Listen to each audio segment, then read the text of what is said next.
Since the pandemic began last year, the whole United Kingdom has been engaged in a great national effort to fight COVID. And there's no doubt that in fighting the old variant of the virus, our collective efforts were working and would have continued to work. But we now have a new variant of the virus, and it's been both frustrating and alarming to see the speed with which the new variant is spreading. Our scientists have confirmed this new variant is between 50 and 70% more transmissible. That means you're much more likely to catch the virus and to pass it on. As I speak to you tonight, our hospitals are under more pressure from COVID than at any time since the start of the pandemic. In England alone, the number of COVID patients in hospitals has increased by nearly a third in the last week to almost 27,000. And that number is 40% higher than the first peak in April. On the 29th of December, more than 80,000 people tested positive for COVID across the UK, a new record.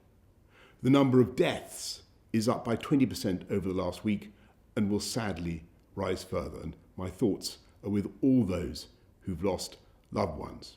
With most of the country already under extreme measures, it's clear that we need to do more together to bring this new variant under control while our vaccines are rolled out. In England, we must therefore go into a national lockdown which is tough enough to contain this variant. That means the government is once again instructing you to stay at home. You may only leave home for limited reasons permitted in law, such as to shop for essentials, to work if you absolutely cannot work from home, to exercise, to seek medical assistance, such as getting a COVID test, or to escape domestic abuse.